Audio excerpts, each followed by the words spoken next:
Balita sa Paris, muling kinordona ng Eiffel Tower dahil sa bomb alert. Isang abandonadong motorsiklo ang napansin ng mga otoridad sa paanan ng tower. Pinigilan ng mga turista sa paglapit sa Eiffel Tower habang sinusuri ng responding bomb squad ang motorsiklo. Matapos ang 2 oras, sumenyas ang bomb squad na walang bomba sa lugar. Ito na ang pangatlong false bomb alert sa pamosong tower. Hit po ngayon sa YouTube ang video ng huling klase ngayong semestre ni UP professor at TV host Winnie Monsod. Narito ang report. Okay. Ang nakukuha nila Kilala bilang isa sa mga pinipitagang ekonomista ang TV host na si Professor Solita Monsod o mas kilala na marami bilang Maring Winnie. Ang mga opinyon niya sa telebisyon madalas nagiging kontrobersyal at talagang kaabang-abang. I would like to know, alam nyo ba, what constitutes a corruption of such shocking and offensive magnitude? Kaya naman hindi katakataka kung maging sa video sharing site na YouTube, patok ang kanyang mga TV interview. Pero noong October 5, isang mahinahon at mapagbirong Maring Winnie ang nakaharap ng mga estudyante niya sa UP sa huling klase niya para sa first semester. I'm wearing high heels and it's killing me. Pero sa kabila ng mga nakakaaliw na banat, hindi pa rin nawala ang kanyang malalamang pangaral. Paniwala niya malaki ang maiaambag ng mga estudyante ng UP sa pag-unlad ng bansa basta't susunod sila sa tamang landas. Honor first before excellence. It's not excellence at moment. It's honor and excellence. And what is the fruit of honor and excellence? Is it not competence and integrity? Dapat anyang ibalik ng UP graduates sa pamagitan ng paglilingkod sa bayan ang ginugol nilang panahon sa universidad. You are in a position to be part of the solution of this country's problems, not part of the problem.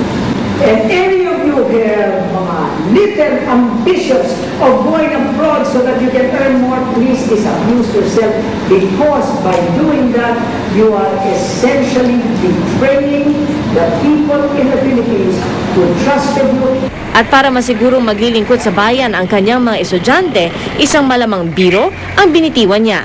Mrs. Monsod is going to haunt you from the grave. I intend to go up there. And from up there, I'm going to look down on you, and I am going to confront you at the worst possible moments in your life.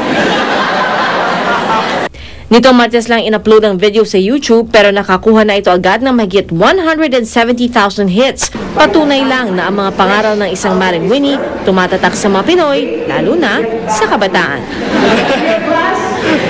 God bless you and God bless the people. Dahil pinaniniwala ang swerte ang petsang 10-10-10 o October 10, 2010. Masaya mga inang nagsilang ng kanilang mga sanggol, pati na mga nagpakasal sa araw na ito. Nakatutok si Bernadette Reyes. Si Baby Boy pumantad ang kauna-unahang isinila ngayong 10-10-10 sa East Avenue Medical Center kaninang 1:05 ng madaling araw.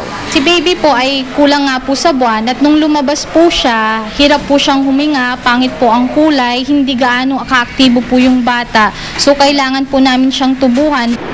Sa Quirino Memorial Medical Center naman sa Quezon City, 3 sanggol ang magkakasunod na isinilang kaninang 10 ng umaga. Hindi inakala ni Lovelyn Pestaño na matatapat sa espesyal na petsa ang panganak sa kanyang baby. Sabi ng iba kasi pag 10-10-10 may blessing daw, parang swerte ganun. Ayon sa isang midwife ng QMMC, patok daw talaga sa mga manganganak ang mga petsang may repeating numbers. Pero di raw sa lahat ng pagkakataon, pwedeng itapat ang panganganak sa inaasam na petsa, lalo na kung normal delivery ang sanggol. Ang mahalaga pa rin daw, maipanganak ang sanggol ng malusog. Kung gusto mo talagang itapat sa date na yon, po pwede. Ang gagawin? By cesarean section.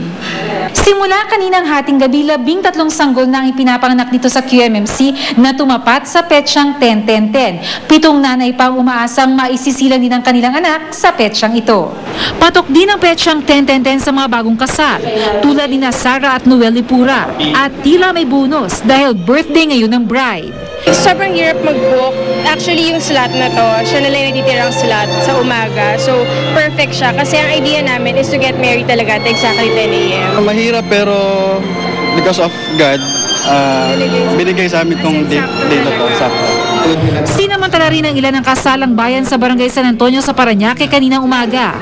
Ayon sa isang feng shui expert, swerte sa mga Chinese ang petsang 10 dahil ito raw ang numero ng isang hari. Number one is yun, magsasama matagal, and also they can help us, mag-help din sa kanila na mag-jive yung energy nila into going to the like yung business, prosperity. Bernadette Reyes, Nakatutok, 24 Oras. Isang lola naman mula sa Tagudin, Ilocos Sur ang nagdiriwang ng ika-100 karawan ngayong 10-10-10. Kahit 100 years old na si Lola Maria Refuerzo Lasaga, memoryado pa rin niya ang mga pangalan ng lahat ng siyam niyang anak. Ang sikreto raw ng matagal niyang buhay, pananalig sa Diyos. Ang grande ang birthday celebration ni Lola Maria na dinaluhan ng 1,000 bisita.